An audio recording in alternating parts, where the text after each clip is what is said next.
ഉത്തമഗീതം പുസ്തകത്തിൽ നിന്നുള്ള വായന. അധ്യായം 4. മണവാളൻ. എൻ്റെ പ്രിയേ, നീ സുന്ദരിയാണ്, നീ അതീവ സുന്ദരി തന്നെ. മൂടുപടത്തിനുള്ളിൽ നിന്റെ കണ്ണുകൾ ഇണപ്രാവുകളെ പോലെയാണ്. ഗിലയാദ് മലഞ്ചെരുവുകളിലേക്ക് ഇറങ്ങി വരുന്ന കോലാട്ടിൻ പറ്റത്തെ പോലെയാണ് നിന്റെ കേശഭാരം. രോമം കത്തിരിച്ച് കുളി കഴിഞ്ഞു വരുന്ന ആട്ടിൻകൂട്ടം പോലെ വെണ്മയുള്ളതാണ് നിന്റെ ദന്തനിര. അത് ഒന്നൊഴിയാതെ നിരയൊത്തിരിക്കുന്നു. നിന്റെ അധരം ചെന്നൂല് പോലെയാണ്, നിന്റെ മൊഴികൾ മധു ഊറുന്നതാണ്. മൂടുപടത്തിനുള്ളിൽ നിന്റെ കവിൾത്തടങ്ങൾ മാതളപ്പഴ പകുതികൾ പോലെയാണ്.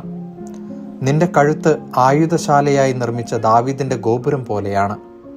വീരന്മാരുടെ പരിചകൾ തൂക്കിയിട്ടിരിക്കുന്നത് പോലെ നിന്റെ കണ്ടഭാരം ശോഭിക്കുന്നു. നിന്റെ സ്തനങ്ങൾ ലില്ലികൾക്കിടയിൽ മേയുന്ന ഇരട്ടമാൻ കുട്ടികളെ പോലെയാണ്.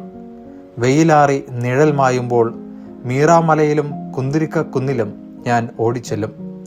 എൻ്റെ ഓമനെ, നീ സർവാംഗ സുന്ദരിയാണ്, നീ എത്ര അവികലയാണ്. എൻ്റെ മണവാട്ടി, ലെബനോനിൽ നിന്ന് എൻ്റെ കൂടെ വരിക. അതെ, ലെബനോനിൽ നിന്ന് എൻ്റെ കൂടെ പോരുക. അമാന കൊടിമുടിയിൽ നിന്ന് ഇറങ്ങിപ്പോരുക.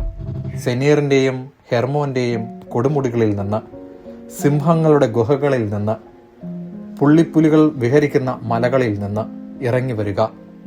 എൻ്റെ സോദരി, എൻ്റെ മണവാട്ടി, നീ എൻ്റെ ഹൃദയം കവർന്നിരിക്കുന്നു. നിന്റെ ഒറ്റ കടാക്ഷം കൊണ്ട്, നിന്റെ കണ്ഠഭാരത്തിലെ ഒരൊറ്റ രത്നം കൊണ്ട് എൻ്റെ ഹൃദയം കവർന്നെടുത്തിരിക്കുന്നു.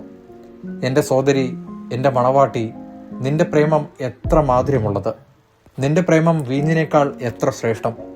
നിന്റെ തൈലം ഏതു സുഗന്ധദ്രവ്യത്തെക്കാളും സുരഭിലമാണ്. എൻ്റെ മണവാട്ടി, നിന്റെ അധരം അമൃതം പൊഴിക്കുന്നു. തേനും പാലും നിന്റെ നാവിൽ ഊറുന്നു. നിന്റെ വസ്ത്രങ്ങളുടെ തൂമണം ലെബനോനിലെ സുഗന്ധദ്രവ്യം പോലെയാണ്. അടച്ചുപൂട്ടിയ ഉദ്യാനമാണ് എൻ്റെ സോദരി, എൻ്റെ മണവാട്ടി അടച്ച ഉദ്യാനമാണ്. മുദ്രവെച്ച നീരുറവ. മാതളത്തോട്ടം നിന്നിൽ വളരുന്നു, അത് വിശിഷ്ട ഫലം പുറപ്പെടുവിക്കുന്നു. മൈലാഞ്ചിയും ജടാമാഞ്ചിയും നിന്നിലുണ്ട്. ജടാമാഞ്ചിയും കുങ്കുമപ്പൂവും വയമ്പും ഇലവങ്കവും സകലവിധ കുന്തിരിക്ക വൃക്ഷങ്ങളും മീറായും കറ്റാർവാഴയും എല്ലാവിധ മികച്ച സുഗന്ധദ്രവ്യങ്ങളും അവിടെയുണ്ട്. ഉദ്യാനത്തിലെ ഉറവയാണ് നീ, ജീവജലത്തിന്റെ കിണർ, ലെബനോനിൽ നിന്ന് ഒഴുകുന്ന അരുവി. മണവാട്ടി, വടക്കൻ കാറ്റേ ഉണരുക, തെക്കൻ കാറ്റേ വരിക. എൻ്റെ ഉദ്യാനത്തിൽ വീശുക, അതിൻ്റെ പരിമളം വിദൂരത്തും പരക്കട്ടെ. എൻ്റെ പ്രാണപ്രിയൻ അവൻ്റെ ഉദ്യാനത്തിൽ വരട്ടെ, അതിൻ്റെ വിശിഷ്ട ഫലങ്ങൾ ആസ്വദിക്കട്ടെ. ദൈവവചനമാണ് നാം കേട്ടത്.